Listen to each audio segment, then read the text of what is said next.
Hey, hello everyone. I'm Martin Beauvais and this is the Cyberverse Podcast and we are back for a new special about SASE. Now, and in our studio we have the SASE guy, Robin. Welcome in our podcast. Thank you. Pleasure to be here. Robin, can you tell a bit about yourself? Oh, I'm always happy to talk about myself. It's my second favorite topic, just behind SASE. So, hi, I'm Robin Johns, Tech Evangelist here at Cato Networks. I've been with Cato Networks roughly 5 years, and I love everything to do with SASE. Down to the point where I've written 2 books about SASE, not about Cato, not about other vendors, about the technology itself. And you can also find albums and other music on Spotify and Apple Music about SASE. So, always about SASE. Not always about SASE. I got into it because my youngest child was learning to talk, and I thought, I'll make music to keep him happy. And then I looked at other people, and I thought, what keeps them happy? And it's being secured, connected, and protected, which dovetails back into SASE. So I thought, let's make some songs. Nice. So, you wrote 2 books. Correct. I would say, SASE, is it so complex that you need to write 2 books about it? Not at all. This is a misappropriation, I would say. SASE originally entered the market space in 2019, where Gartner coined the term, and that got the attention of many enterprises. But a lot of enterprises saw SASE as complex, as enterprise grade, with an enterprise grade price tag, which needs 15, 20 people to come and manage. But that's not the reality. And for many people, the idea of SASE seems overwhelming. But in reality, it's not. You're taking network as a service and security as a service and putting them under one banner. But if you come from a networking background, security is scary. It's big. You can never complete security. It's like running on a treadmill. You can never complete the treadmill. So people often avoid that. And the same with security folks. They might know security, and security is their bread and butter. That's what they train to do. But networking seems boring or mundane. Boring or legacy. Or old school, yes. Something like that. For many, I would agree. Even the topic of SD-WAN. People hear about SD-WAN, and SD-WAN is transport. But SASE is transformation. It's a big difference. So I wanted to write a book to begin with, to partially say I've done it, but also to explain the journey for people, to give the roadmap of where we started and where we are today, to demystify and to simplify what SASE actually is. You don't need a PhD to understand. And book 1 got you up to scratch. Okay, nice. And it tells about the evolution in the history from, let's say, SD-WAN networking to SASE, or what is the roadmap, or what is the view that you write down in that book? Yes, well, exactly that. We start with the basics of networking. I haven't read it, to be honest. Oh, well, I'll send you a copy. Maybe I'll autograph it if you feel like it. Yeah. But we start with the basics. We would have routers and switches on the network side, or routers if you're American, and we would have regular appliance-based firewalls on the security side. That's where the basics of security began. But over time, the routers and the firewalls moved to SD-WAN. The MPLS, the physical links, started moving to internet links. So I explain the journey on that side. But then on security, we start moving from the idea of a on-premises firewall to maybe a secure web gateway, a cloud access security broker, data loss prevention, and a whole bunch of other acronyms which often scare people off. SASE, at its heart, should not be complex. We don't care about the features. We don't care about the functions. We care about the business outcomes. But too many people have been indoctrinated into the cult of the appliance, where you think, I have a problem. I need to buy a new box to fix that problem. Like doing DIY at home. You want to renovate your bathroom. So you think, I need a chisel and a hammer. Oh, wait, there's a new pipe. I need to go and buy a different wrench. Oh, I need to buy a different spanner. I need to buy more and more tools. And for many organizations, their legacy network and security stack has expanded like a DIY toolbox, where you keep buying new tools for new items. Now, I don't know about yourself, but I do not have the skills to use every single tool in my toolbox. No, and even if I could, I can't say it, because then my wife would expect more of me than she does now in the home. So I need to be really careful about what I'm saying. No, but I get it. It's you can buy these tools, but that doesn't mean that you're the expert, that you can use it. So it's quite complex, indeed. So looking at SASE, you wrote 2 books. Is would you say there is a big difference now with SASE 5 years ago and today? Has there been an evolution in SASE itself? I think at the core, no. The core driving principles of SASE still exist. Connect every edge, secure every user, mitigate every threat. Those are kind of the 3 guiding principles. But there has been a lot of evolution into the scope of SASE. So the core was connecting and securing people. But over time, new features and functions have been adopted. Things like data loss prevention or digital experience monitoring. These things have added to the overall peripheries of the core of SASE. And for many people, that can feel scary. But it doesn't have to be scary. If you choose one vendor who can offer everything, then it's as easy as signing up to Netflix, where you click a toggle, you gain access to the data you need, to the features you need, so you can worry about the business outcomes instead of how the sausage is made. I'm sorry, I'm using lots of British idioms here. Hopefully that translates. No, it's okay. It's okay. No, it's okay. So not a big evolution then in that size, in that matter, but a lot of new features. It's like Netflix indeed. During the years, they also add features or multiple users or more quality. Now, looking back to my background, I was active in cloud security. You really saw a natural evolution from SD-WAN, SSE to SASE.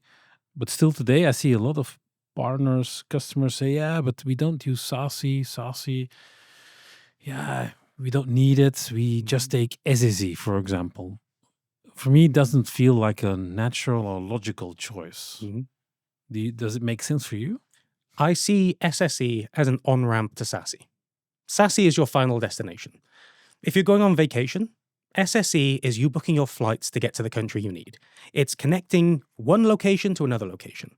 However, if you need a hotel when you get at your destination, that's where SD-WAN comes in. And once you have the SD-WAN plus the SSE together, you have the full SASE. You have the holiday package. And that's the overall route people take.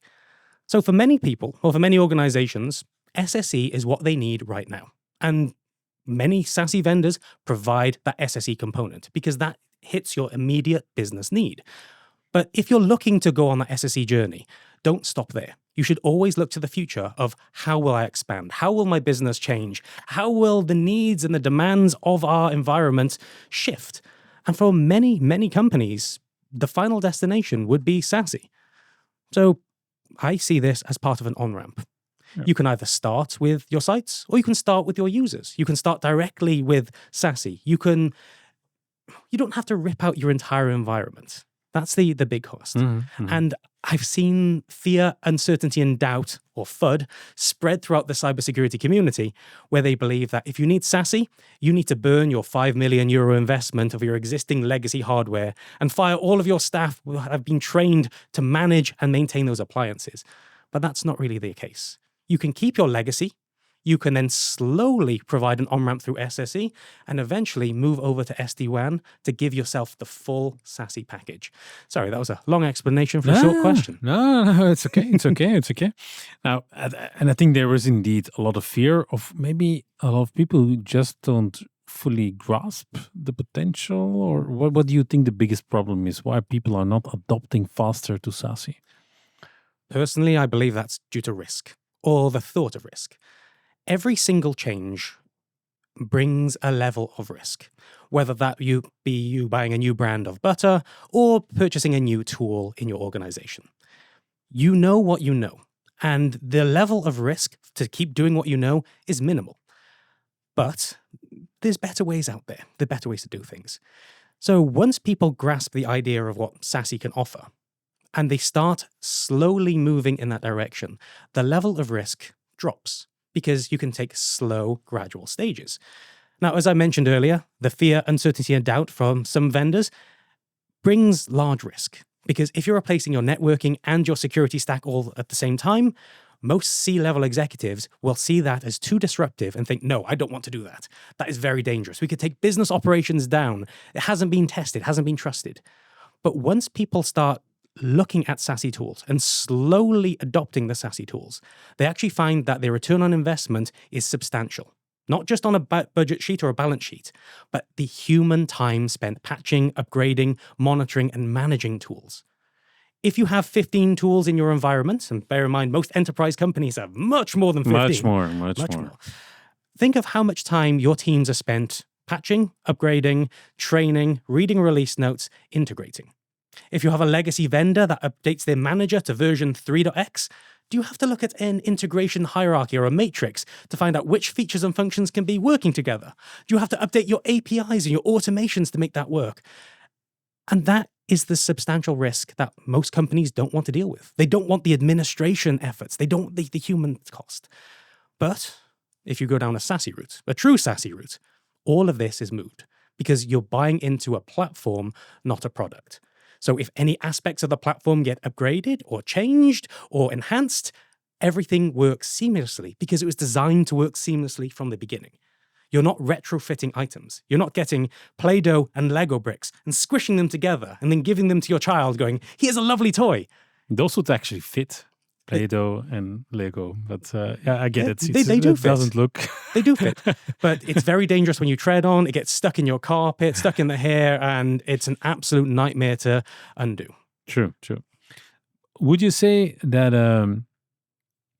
it's actually network security managed from the cloud or from, in that way? I would partially say that. It's networking and security delivered from the cloud, but also connected through the cloud. A true SASE player will have one, possibly two management consoles for your entire estate. That's every user, every site, every firewall, everything. If you have more than two cloud consoles, it's not SASE. You're taking just legacy appliances and just putting them in somebody else's data center and being charged a premium price tag. But as I said, it's not just delivered from the cloud. A true SASE vendor should be the cloud. So imagine the situation where you're working from this office, you're working from a coffee shop, and you connect into the internet and somebody tries to access you or hack you or try to exploit a vulnerability on your system. Traditional protections would rely on your endpoint device having like a firewall or an antivirus. So as soon as the attack got to your endpoint device, it could start attacking and hopefully that software would block it. But that comes with a really, really big risk because it's already on your device. It's at the device level. I would rather stop somebody trying to break into my house at the end of the street instead of by the time they get to my window. That's my personality. Yeah. A true SASE provider mitigates that at the cloud level. So you connect into a point of presence, you connect into a CPE, whatever your vendor calls it, and anytime somebody tries to attack your device or your server or your branch office, that threat is mitigated at the cloud, not at the device, not at the server, at the cloud. If I was to cycle back a few moons, let's jump back a year, maybe two, and think of Apache Log4j. A big RCE, a big remote code execution or exploit, which was based on a logging framework. Now, this was a small problem that had massive ramifications. It allowed tons of web servers to be taken offline, lots of vulnerabilities.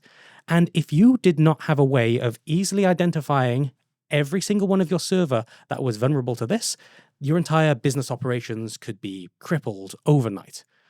If you're relying on updating individual servers, big pain. However, if you have a cloud layer of protection above you that is mitigating any threat coming in, not only do you have visibility of what may be vulnerable, but you also have a way of turning that zero-day exploit that has appeared at 9 p.m. on a Friday night to something that you can handle maybe at 11 a.m. on a Wednesday. It's not going to ruin your weekend. It's not going to ruin your night. So yes, your business, or your business, a business. Yeah. And I think always try to think of it from the human side. If a business goes down, hey, people can get another job, but the only people that remember that you worked nights and weekends and went above and beyond, it's not your corporate overlords. It's your wife, it's your children, it's your partners, it's your friends and your family. So True. I always try to remember the human connection. Yeah, true. There was recently a funny quote that they changed that part by something else in the DevOps mind, or the patches that you made or something. But I fully agree to that quote. And Maybe before we go on, the SASE guy. You started a podcast about SASE. I've done many things about SASE. Many, many things. So the SASE guy branding, if you can see, it's beautiful, beautiful Adobe Illustrator, wonderful. This all came about from trying to identify what I like doing and what I resonate with most. So in the past, I've done capacity planning and observability and digital experience monitoring. But I think SASE itself has the widest breadth of interest because it's not just one element of networking or security. It's a bit of everything. Oh. And you get people talking about SASE, or what is the podcast about? So the podcast I've run previously, we've done cybersecurity podcasts, we've done SASE-specific podcasts, and many more. So often it's talking about not just SASE itself, but an industry trend, an idea of how can we expand and how can people react to individual threats. SASE is broad. It's very broad. Yeah. And because it's broad, it can be scary. But things don't have to be scary if you do it one step at a time. I have a statement also about SASE, and that is, I think they positioned it wrong in the beginning. Yeah? They were always saying, it's for big companies, multinationals with a lot of offices or a lot of remote workers. I think that messed it up in the beginning. A lot of people or companies, they zoomed out and said, that's not me. No, it's not me. I don't like remote workers. Or no, it's not me. And then I said, no, we have SD-WAN. That's okay now. I think we're still stuck a little bit with some companies and people because they look at it, and for them, they switched it off for a few years, and then it's really difficult to switch it on again. Yes. Would you agree on that statement? 100%, I would agree. I think the market was mispositioned to begin with. Now, Cato's messaging has always been the same. So that hasn't changed, but the wider awareness of SASE has been intimidating. In my eyes, SASE is best suited for the small to medium businesses, the SMBs. Okay. I know this might sound a little different. No, it sounds Imagine very different. your situation. You've got 20 offices, you've got 200 staff, and you've got one person working in IT, networking, and security. That's the reality for many organizations. As for this one person, do they have enough headspace to learn every single tool, to keep every tool updated, to do log event correlation, to do security research, to do extended detection and response, to do EDR? Very likely not. Or if you do, you've got a fantastic hire. So being able to have one platform that provides you full connectivity, full security, and full visibility, all from one pane of glass, means that this one person, these two people, these three people, can fully run your business operations effectively. Not just with, not struggling, not getting by, not surviving, but actually paying attention to incidents and alerts and providing you business value. The majority of breaches that happen to organizations, they had their logs, they have their events.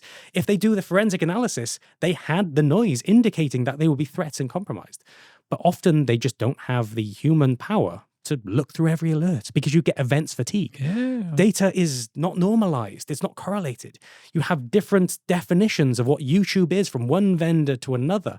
You have different time periods and time slices. And trying to put all this together is messy. You can buy another box and consolidate all that. Every time a new standard comes out, there's 3 more standards to go along with it.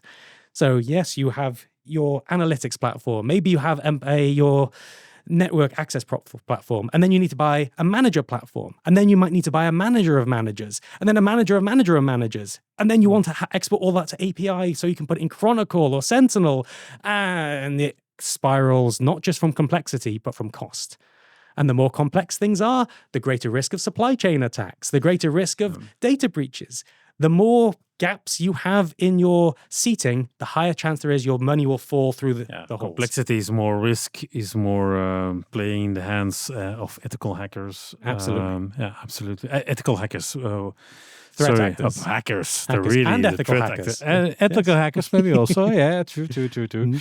So you were talking a lot about business values. It brings a lot of value to the table. Could you rank or say these are the top 3 or top 5 business values that you see on switching to SASE? The number one value I see is usually cost savings. If you're managing 15 vendors with 15 renewal contracts, with 15 support and maintenance data, that is a lot of money to be saved by doing consolidation. The second value that I would see would be simplicity and ease of use. If you have a consolidated view of everything, it's easier to understand what's happening and where it's happening. Down to the point of digital experience monitoring, just one example. Today, do you have visibility of your users to your servers and every hop of the way to identify where performance issues or bottlenecks may be? Answer might be yes. Answer might be no. I used to work for a monitoring company, and we had 63 individual products that would give you full end-to-end visibility. At Cato, we have Cato SASE, one product that gives you very, very close, I would say 90% of the way of what we used to sell with 60 plus products. So that visibility, that consolidation is simple. It's really a big value also. Massive value, massive value. Troubleshooting workflows are cut substantially. The third big benefit I would see is speed of deployment and rapid access. If you cycle back to 2019, there was a small pandemic that kind of hit, and many organizations had to go fully remote. Your Cisco ASAs, your Fortinet appliances, they got overwhelmed with remote users and not enough VPN licenses to get provisioned. So if you're using a VPN concentrator, suddenly that's oversubscribed, you can't deal with things, you need to massively upgrade your appliances, and if you don't have the cash in your pocket, good luck. Your business is down, or you have your employees sat waiting in a queue to get access to do what they need. That is just bad times. A true SASE native platform, built in the cloud, born in the cloud, scales to your business. So suddenly, if you need to add 15,000 additional users all working from home, done. No extra appliances, no extra scaling, no capacity planning needed. We just make it happen. And I think that is a huge differentiator. Not to push Cato too much, but we had one customer, a Herfele, who suffered an incident, and there's a public case study about that. But we managed to get their entire business up and running again in a greenfield site, 180 sites, thousands of remote users in under 30 days. Nice. A true SASE platform, can scale to the needs of your business. And if you're relying on appliances, if you're relying on a legacy approach, just polished in a different way, you're not going to get that. Yeah, that's also the born in the cloud mindset. During the pandemic, when it broke out, you had a lot of people who suddenly had a lot of time on their hands. But I was working for one of the bigger partners in Belgium on Microsoft Azure and were so working from home and all of these things and the technologies. Yeah, we that's the only thing that we did. So I was working each day, maybe 10, 12 hours. So everybody had some kind of a big holiday, summer holiday, it seemed. But for us, it was always the same story that you said. People need to work remotely suddenly. And suddenly, the protection of the network is not anymore of the people. It's not anymore everybody who's in the castle and you build a moat around and a big wall. But now everybody is remote. So and that was really challenging. It is. The old way of thinking is that a remote user is somebody just working from home. The new way of working, everybody's hybrid. There's very few companies that have moved back to 100% in the office. So my thought, my logic, the logic of SASE as well, is that a remote user is just a branch office of one. You need the same level of protection, the same level of security, and the same level of connectivity. Because an office is what? Just a bunch of people remote working in one space. You're making them drive to an office, you're making them do work in an office and driving home. Fair enough. Maybe they're taking the train or biking if you feel like being a little healthy. Depends where you live. The weather in Belgium, it's perfect for cycling. Perfect. Yes, but I never cycle actually, but okay. There's time for transformation if you want to take up cycling. But if you see your remote users as offices of one, that can often shift the mindset of how you perceive remote workers. Because if you're not protecting the remote workers in the same way as you're protecting your branch offices, you have a security vulnerability. And it only takes one device to be breached for somebody to do a lateral attack and slowly filter their way through your entire network, exfiltrate your data, and shut down business operations, which is not what you need. That's why it's very important to take a full SASE approach, that is user aware, that is consistent, and is global. If you have one cloud console where you're monitoring all everybody's policies, and that same policy applies to the same user regardless of where they are in the world, that's when you have true protections. So, for example, if I'm here in Belgium today and tomorrow I fly out to Bangkok, my security policy will be the same. I'll have access to the same applications. I'll be blocked to access the same things. The policy will follow me around. Similar is if I go to Cato's headquarters office. Same policy will be applied. Same everything. And that consistency of protection gives a lot of our CIOs and CISOs more restful nights. Peace of mind. All peace of mind. Yeah. Would you say that the approach that they're using now with SASE, they often say that Gartner said the definition of SASE is actually what Cato has put forward. Is that right? Something that they often say? Is that correct? That's what's been said many times. So when the first Gartner definition of SASE appeared in 2019, they looked at Cato Networks and thought Cato Networks is the poster child of what SASE should be. That was the original term. We were doing SASE before SASE was a market definition. And we have been doing the same since Cato was founded. When we say born in the cloud, I mean everything that we do is cloud native. We're not leveraging GCP as our transit network. We're not relying on AWS to deliver all the services. We have physical hardware in data centers with leased connections between those for full connectivity.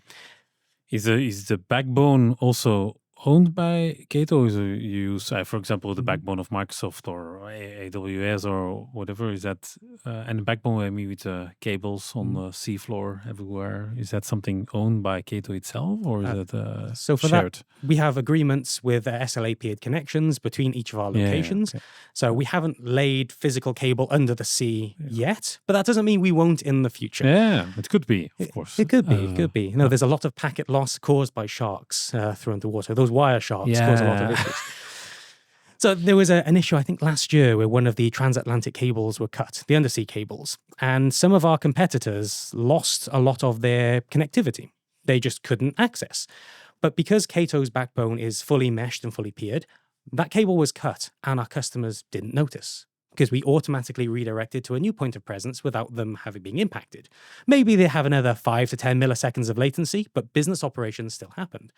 Similar to a few months ago where several countries, such as Spain and Germany, lost power. Data centers went down and we redirected people to the next available point of presence.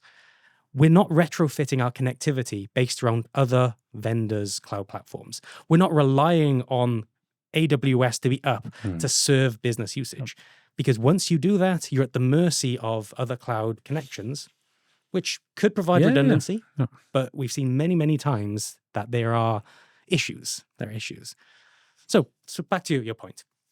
Sorry, I like to derivate. I like to go on tangents and stories. Okay. So when Gartner defined SASE, they used us as an example. 5-6 years on from that, we're still in the leadership. We are still being used as references. We're still being used as poster boys and girls or poster people, just to not be heteronormative. We are striving forward. But in my eyes, SASE isn't completed. It's not finished. It's still an evolution. There are still other terms that will be added to SASE as it migrates forward. It's more of a conceptual idea, like zero trust. No vendor can sell you zero trust. If somebody says, we'll sell you ZTNA, zero trust network access, and if you buy our product, you'll be 100% ZTA compatible. The answer is no. Can you maybe explain a little bit about ZTNA? Well, because it's an essential part of also of SASE. It is. So what does it do? And can you explain it in your wonderful words? Shall do. So ZTNA, Zero Trust Network Access, at its core is check, verify, and continuously monitor a user to make sure they are who they say they are, they can do what they need, and they always have access to the right resources. So to begin with, a user might authenticate using single sign-on. Check with Microsoft or Okta or Google. So you verify that this user has a token. Yes, they are who they say they are. The second step might be looking at the device itself. Does it have the right level of firewall running, the right level of antivirus? Does it run the right OS level? If the answer is yes to both, only at that point could you connect into the backbone. You could connect to the corporate network. So once you've connected into the corporate network, we would then do constant checking, maybe every 5 seconds, every 30 seconds, whatever it might be, to validate that things are still running on that device. They are still compliant with that posture. So as you validated the user, you validated the device, you've correlated those two things together, and then you can start applying individual policies. So I could say, Robin has access to YouTube, but Martin does not have access to YouTube on the individual user level. Or you can get more granular. So if I want to annoy somebody, I could say, you can't send any files via Teams, or you can't send any thumbs ups via Slack, just to annoy people. There might be legitimate business reasons for that. But ZTNA, the Zero Trust Networks Access, is controlling and giving you power for your environment. Is that also what for example, users can show risky user behavior? Mm-hmm. Is that also part of ZTNA? For example, there's a lot of things that they can do. Does it also detect that? Yes, it does.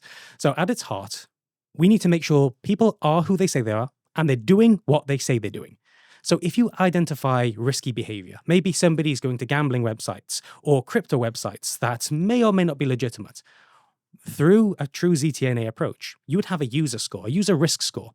You could identify how risky, how potentially damaging is that user. Because even though they might not be downloading viruses and leaking all of your business data to ChatGPT, they might be accessing websites that have a high potential of danger. And in that case, you would get made aware that these are your risky users. And so maybe you want to monitor them more. Maybe you want to see what applications they're using. Maybe you want to give them privacy and security awareness training, because we're focused on the tools, but you can't forget the people. You still need a business information policy. You need cyber awareness training. You need to keep that going. For example, that user, he shows risky user behavior, and at a certain point, he gets infected or he taps, he opens a mail that he shouldn't open, a link or an attachment. What happens then? What process starts then? Is he locked out, or what happens? By default, the Cato engines would kick in. Secure Web Gateway would identify things and block things. We look at command and control servers, domain generating algorithms, risky sites, phishing sites. The tool should block that from happening. However, all tools, all software are prone to circumvention. That's just the constant cat and mouse game we play with security. So in the event that the device does become compromised and it hasn't been picked up through our endpoint protection engines, our user entity behavioral analytics, UEBA, and many more, big caveats, then the admin can automatically lock that user out from the network.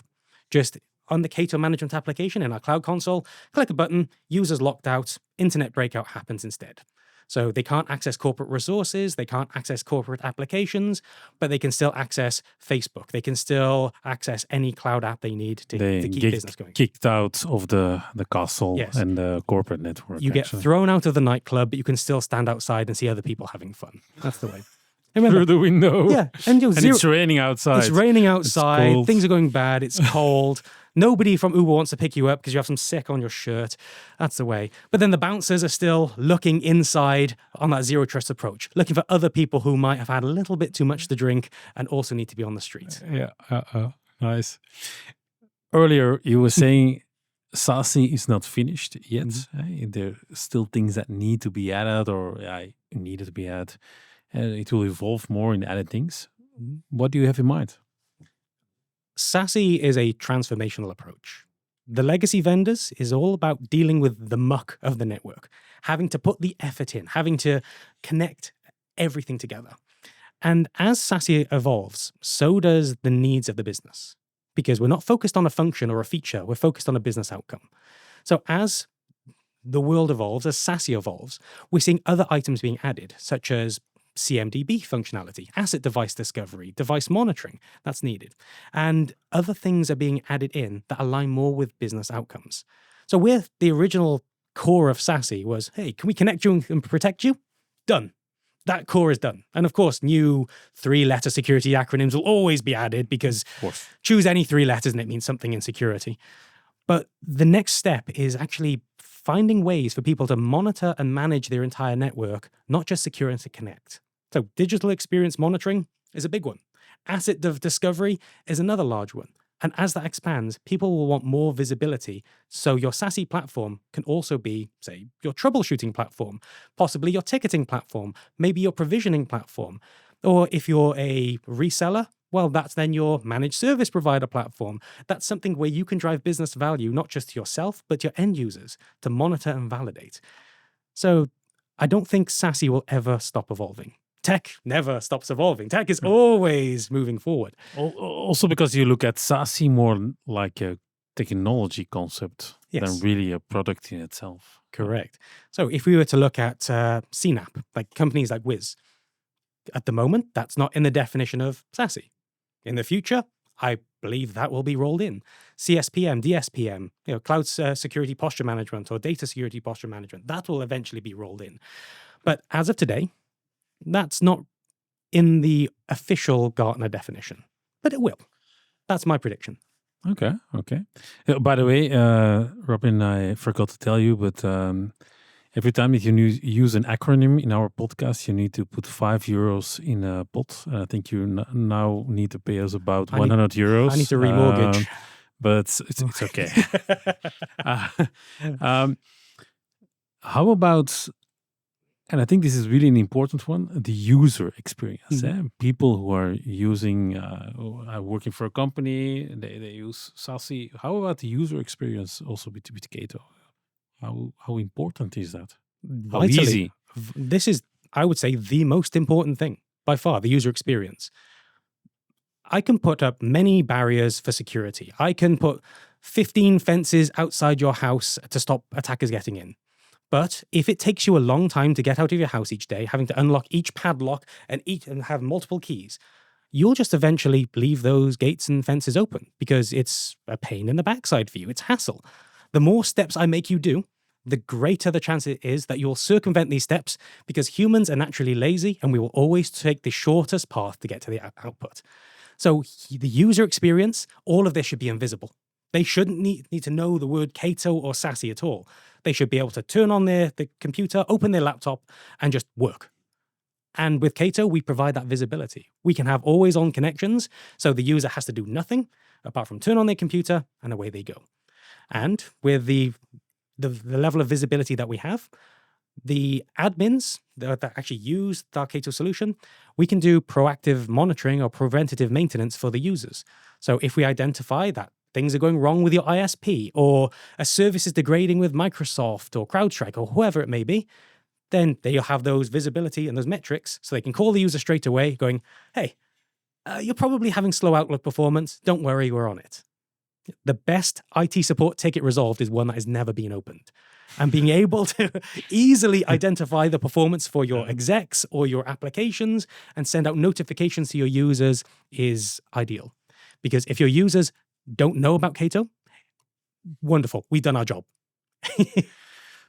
So make it easy, make it go away a little bit. Is it really a good solution then for MSPs and partners to use it if they don't have work anymore? Oh, there's still lots of work, but the work has changed. The work has moved from patching, upgrading, and administration to more what is happening on the network. What are your events? What is your risk posture? Let me provide you metrics that will be PCI DSS or GDPR reports, or maybe you need to do SOC reports. We can provide that. It's more about changing your mindset. Now, I like to ask security engineers one simple question. Why did you get into security?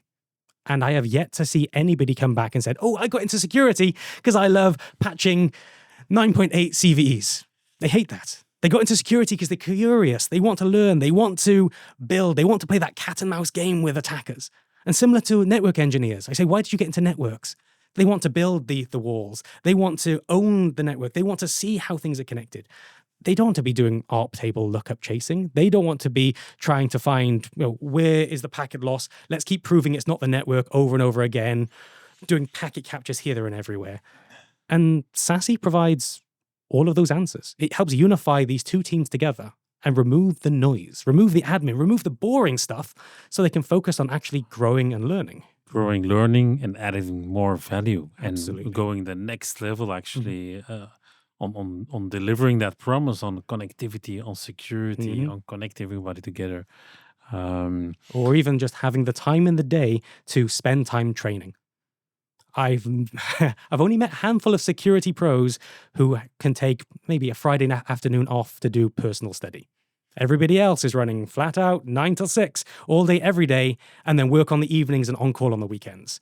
It seems to be the issue where people are being told to do more with the same, or even worse, more with less resourcing. So SASE takes away a lot of this grunt work, a lot of the basic boring work. So instead you can focus on doing the job that you want to do instead of what you have to do. So I think we are really positive about SASE, but is there any downsides that we are not seeing or not discussing here? Yes, there's always downsides. Life is a coin. There's always downsides to everything. The biggest downside that I see harks back to what I said earlier. It's the level of fear or the level of risk. From some companies, you might hear, also some IT directors, imagine you have 30 people responsible for managing your entire network. And these are people that you've hired from, with industry experience, with like Cisco certifications and Fortinet certifications, whoever it would be, and they've been hired to do that one specific job.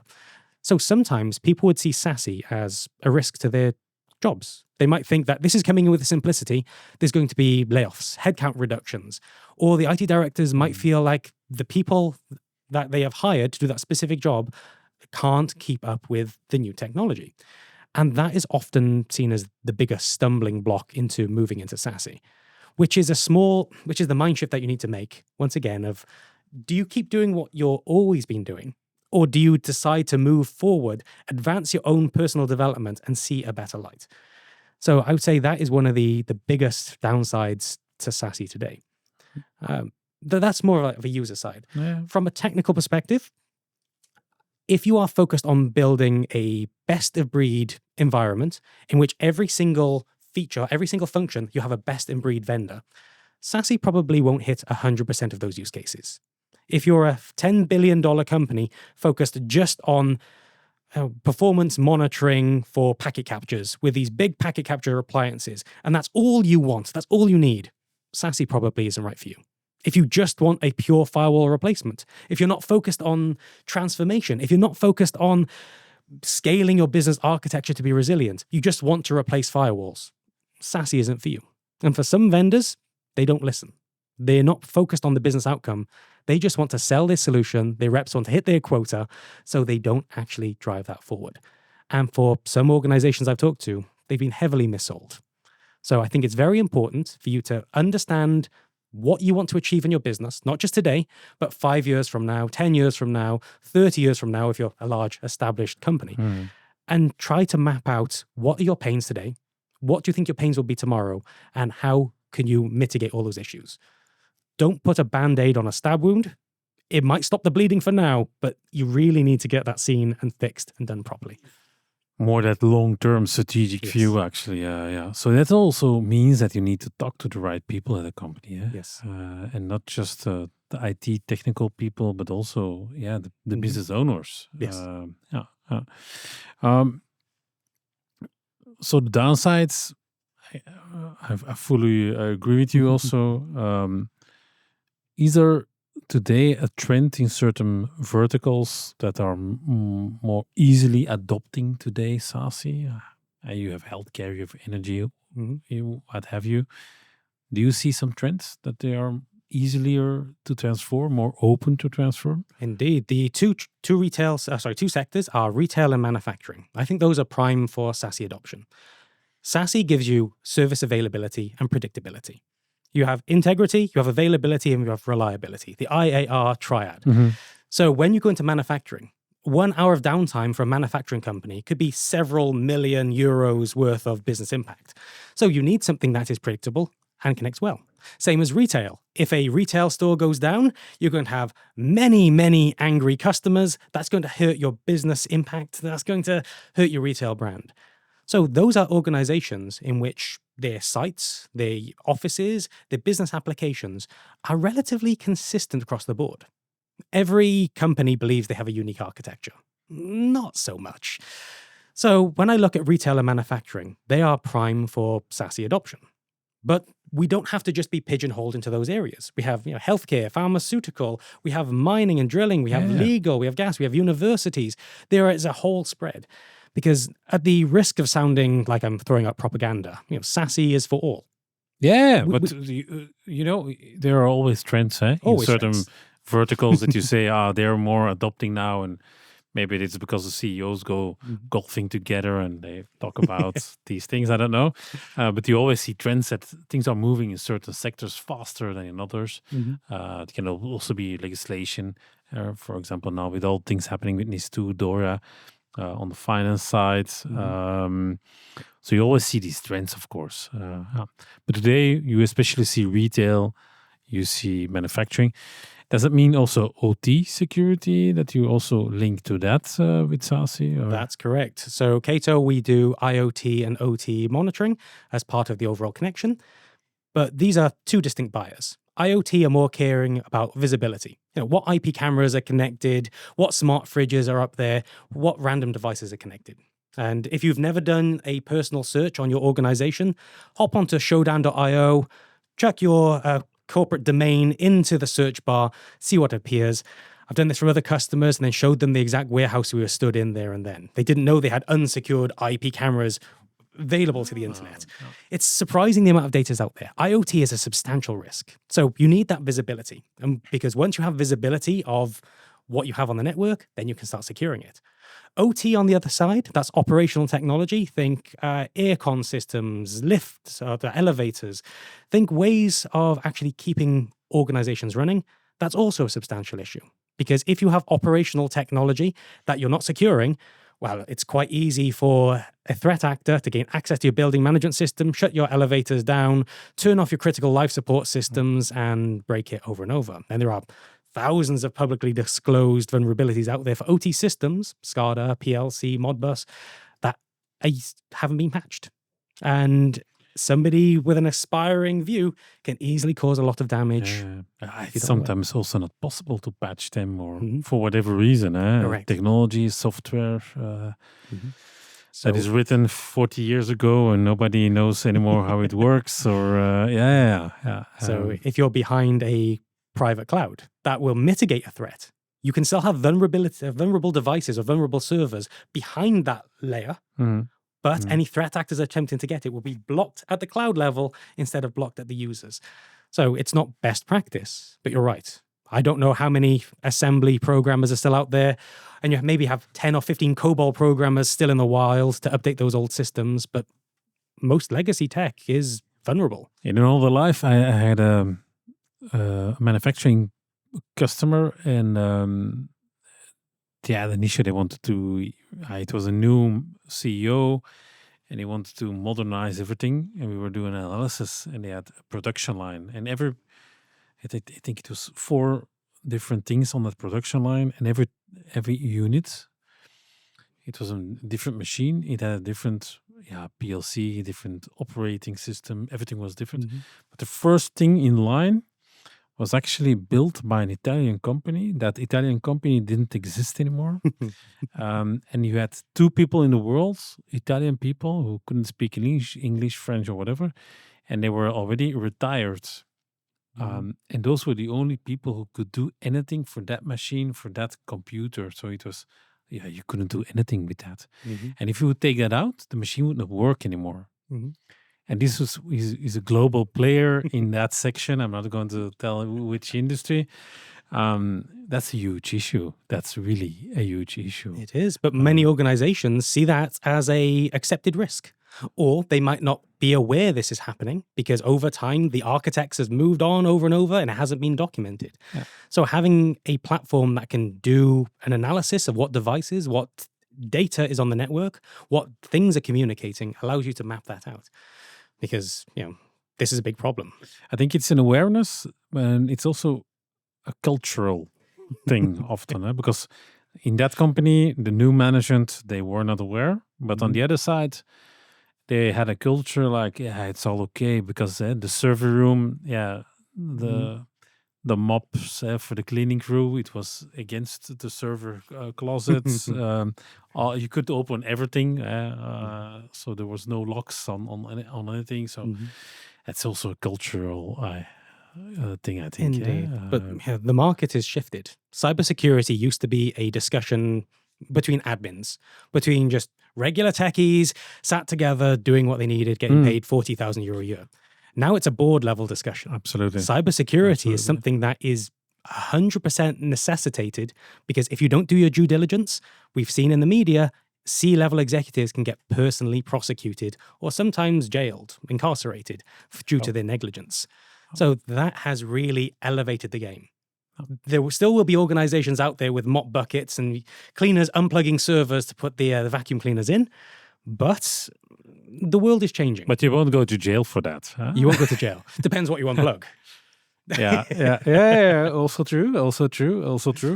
But no, the personal liability also for board members is really huge, especially with the European legislation now. Does it also apply to UK business? Do you also have a similar? Yes. There's very similar, as well as the US. So it is becoming more and more serious that if a C-level executive is aware of issues and haven't done their due diligence to rectify those issues, and then there's an impact. Maybe personal information is leaked or there's an impact to business. Personal accountability has become much, much more popular. And I think that's necessary, because if you don't hold people accountable, nothing ever happens. Nothing changes. Behavior doesn't change. And that level of fear for behavioral change is actually driving a lot of transformations to SASE, because they're now seeing it as a platform that has a much wider spread and is covering the gaps between product-to-product integrations. And that is a message that's resonating pretty well with the security organization at an executive level. Yeah, I think that discussion is really important, and also driving forward, of course, and the adoption it's like you have that curve, or the adoption curve, and I think we are now moving more and more forward. It's like the adoption of cloud resources also, and I think AI has also an impact on that, because if you want to do AI, you also need more cloud resources. So that mindset is also shifting, I think. So SASE on the adoption trend is currently in the trough of disillusionment, which I'd like to. I know, it's a lovely phrase. So the initial push, the initial explosion of SASE, people are starting to become aware of it. But it's, even though we're talking about this today, it's still a term that many people don't know about. And hopefully the listeners of this podcast will start this. Sure. So in 12 months from now, SASE will hopefully become a household name for techs. Maybe my mother won't know what SASE is. I've told her several times. She still doesn't listen. She says she's read the book. No, not at all. But it's slowly shifting that mindset. Just like, as you mentioned, AI tools. 12 months ago, most people didn't know what ChatGPT was. Today, everybody is using it. And that level of AI risk to your business is massive. I mean, with Cato, we can passively identify all AI tools used on your business. We can do data loss prevention against this. We can provide policy matching and give you a handy-dandy dashboard to see who is using what to help drive your risk appetite. And you can control what applications can be used. But when I talk to people and they say, oh, we just blocked ChatGPT on our network, problem solved, firewall rule block, and they think they fixed the problem. They haven't. They've moved the problem. Suddenly, users aren't uploading to corporate ChatGPT anymore. They're putting data onto their phones. They're uploading to personal tenants. They're moving files away from corporate devices onto personal devices because humans are still lazy. And this is a tool that is revolutionizing how people work. So security should move along with AI instead of just trying to put the walls up. Yeah, it's an interesting one that you say. They block then maybe ChatGPT, but you have Mistral. You have Cloud, you have DeepSeek, Gemini, DeepSeek. So you have Canva, Adobe. Yes. Everybody has an AI application now, so you can't block everything anymore. No. Even Adobe, which is also used in a lot of companies. The Adobe Cloud is actually, when you put something on it, it's actually the proprietary. It's not your product anymore. It's part of the AI Adobe trained model. That's the way. But for most organizations, I would say, you have no idea what your users are using. You don't know the shadow AI approach because there's just so many tools out there, and it's the latest trend. And there's tons of startups that have created their entire business by having an open AI wrapper. So they're just adding something on top of AI. if you don't have visibility of what is happening on your network, whether that be applications, users, devices, IoT, Gen AI apps, how can you secure and protect? If anything, you're just like one teacher in a playground of 1,000 children, and you need to know if Billy is fighting with Annie. You don't. You're too busy chasing with other things. SASE is a way of helping understand and mapping everything that's happening on your network in a digestible, easy to understand way that'll allow you to scale and provide actionable insights into your entire estate. And give insights that you didn't have before. Yes. And automatic reporting, PDFs that you can put on your boss's desk to say, oh, look, boss, I've done this sandbox analysis report. In reality, the tool's done it all for you, but it looks like you've done a lot of work. Yeah, it makes you feel special. So yeah, of course. There's always ego involved in this thing. Says the guy with the picture on the wall. Yeah, always a little ego. Yeah, I think it's maybe only a necklace is like SASE or tattoo with SASE, no? Maybe I'll get the face tattoo just on the side. Yeah. That would be cool. Or the neck tattoo. I think neck tattoos are really cool, for sure in business. Now, so I think we need to start wrapping up a little bit. What are the key takeaways that you want to give? Why do you choose SASE? What are the main wins actually? Choose SASE if you're looking to scale your business, if you want to be agile, if you want full visibility of who is doing what and when, if you want to connect your remote users, and you want to do all of this in a very simple administration side. If you want to get a remote user connected in 3 seconds, we can do that. If you want to get an entire branch office stood up in under an hour, yeah, that's completely possible. If you want to simplify your support troubleshooting workflows to identify, is this issue caused by somebody's poor Wi-Fi performance or Microsoft in the cloud being slow? Choose SASE. If you need an environment where you want to consolidate all of your vendors into something more manageable, choose SASE. If you want to remove CapEx and you want to move to an OpEx model where you don't need 50,000 euros sat up to replace each firewall, each branch, choose SASE. If you want an environment that mitigates the need for you to do 9 p.m. patches for secure vulnerabilities or do entire estate audits, choose SASE. If you want a way to uplift and motivate your employees so they can actually train and become more useful, choose SASE. And if you want to choose SASE, hey, talk to Cato. We're here for you. We're here for you. Robin, thank you very much. Can you maybe say choose SASE 20 times in a row now? I can keep going if you want. We're keeping it short. We're keeping it short. Robin, thank you very much. It was really insightful, really fun to talk to you. Absolutely. Thank you. Likewise. Thank you. Okay. And to our dear listeners and viewers, thank you. And we'll see each other soon again. Bye-bye.